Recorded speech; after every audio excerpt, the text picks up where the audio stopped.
और विष्णु भूषण तिवारी जी सीआरपीएफ से। राधे राधे। मर जी, आप दोनों का प्रश्न था। सूबेदार साहब का था कि आर्मी के कल्याण हेतु अमृत वचन, और इनका है कि सभी जवानों की तरफ से एक प्रश्न है। गुरु जी, सीआरपीएफ के जवान का, मैं सीआरपीएफ में कार्यरत हूं तथा ये सवाल मेरे तथा पूरे जवानों भाइयों की तरफ से है कि गुरुदेव, हम देश की सेवा कर रहे हैं, परंतु देश सेवा के साथ साथ हम सामाजिक तथा सांसारिक जीवन निभाने में असमर्थ हो जाते हैं, जिस वजह से हमारा मन बहुत विचलित रहता है। गुरुदेव, कृपया मार्गदर्शन करें जिस वजह से हमारा मन विचलित ना हो तथा हम प्रसन्नता पूर्वक अपने कर्तव्य का निर्वहन कर सकें। हाँ देखो, जब यहाँ हमारे सामने कोई भी राष्ट्र सेवा में जो सैनिक विराजमान, तो उनको संत की तरह आदर करते हैं। जानते हो क्यों करते हैं? क्योंकि अपने प्राणों को न्यौछावर करके, प्राणों का रक्षा का भय नहीं, देश की रक्षा के लिए प्राणों को समर्पित करके। अब त्रुटि क्या होती है कि हम सही माने में राष्ट्र सेवा की भावना को नहीं समझ पा रहे हैं। जिस समय हमको छुट्टी नहीं मिली तो हम अपने अधिकारियों पर नाराज हो जाते हैं और चूक भी कर बैठते हैं। आप समझना, तो आप परिवार के मोह से युक्त हो गए, आप किसी संसार के संबंध से प्रभावित हो गए, तो वे हमारे यहाँ सम्मान पाने योग्य नहीं रह गए। हम एक संत का जैसा सम्मान राष्ट्र सेवक को क्यों करते हैं? कि वो परिवार का यद्यपि संबंध स्वीकार किए हुए है, पर पहले राष्ट्र और फिर परिवार, पहले राष्ट्र फिर शरीर सुख, फिर प्राण सुख। इसलिए साधु होके, विरक्त मार्ग के पथिक होके वैसे हाथ जोड़ते हैं और कहते हैं हम आपको प्रणाम करते हैं, और जो किसी का स्वागत नहीं करते उनका स्वागत करते हैं कि आप कहीं भी हमारे राष्ट्र सेवा में लगा दिए जाएं तो आप प्राणों की बाजी लगा के। पर असंतुष्टता का विषय ये होता है जब आप अपने कर्तव्य को नहीं समझ पाते।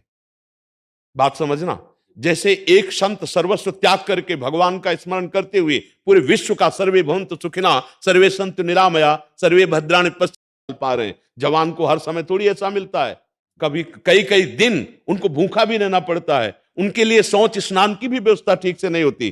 तो वो एक महान त्यागी संत की तरह है, केवल राष्ट्र से वो अपने स्वरूप को पहचाने, नहीं तो बहुत गलत हो जाएगा। अगर परिवार का मोह आपका स्थायी जागृत रहा तो सेवक सुख चाह मान भिखारी व्यसनी धन शुभ गति वे विचारी कदापि नहीं हो सकता।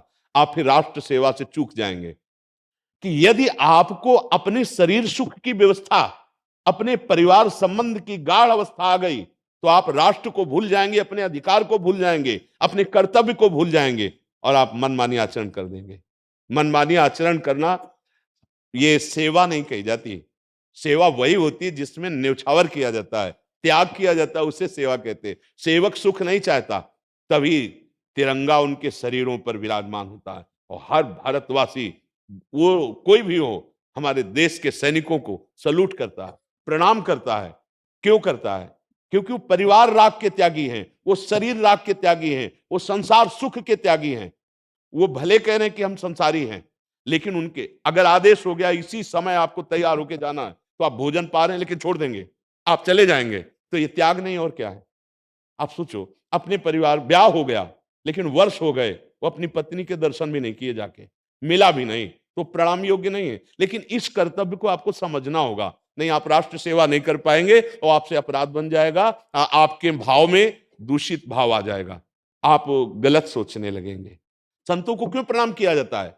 काम क्रोध लोभ मोह मद मत्सर इनका त्याग किया है और सच्चिदानंद प्रभु के लिए अपने जीवन को बलिदान किया, इसलिए संतों को ऐसे करते हैं। तो उन राष्ट्र सैनिकों को इसीलिए सम्मान दिया। हम उन भाइयों से प्रार्थना करते हैं कि आप जो कष्ट सह रहे हैं, ये आपकी तपस्या है और इसका परिणाम वो होगा जो एक योगी को परिणाम प्राप्त होता है, भगवत आनंद, वही तुमको प्राप्त होगा। हमारी बात पे विश्वास करो।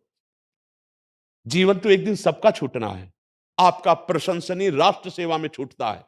आप कष्ट पूर्वक अगर जी रहे हैं, परिवार से अलग हैं, तो पूरा भारत आपका परिवार है, पूरा भारत आपको प्यार की दृष्टि से देख रहा है। आप सच्ची मानिए, जब यह सुना जाता है कि अमुक जगह युद्ध करते हुए हमारे भारत के सैनिक, तो ऐसा ही कष्ट होता है जैसे अपने पुत्र के या अपने प्यारे लाड़ेले भाई के या मित्र के जाने का दुख होता है। हृदय जलने लगता है।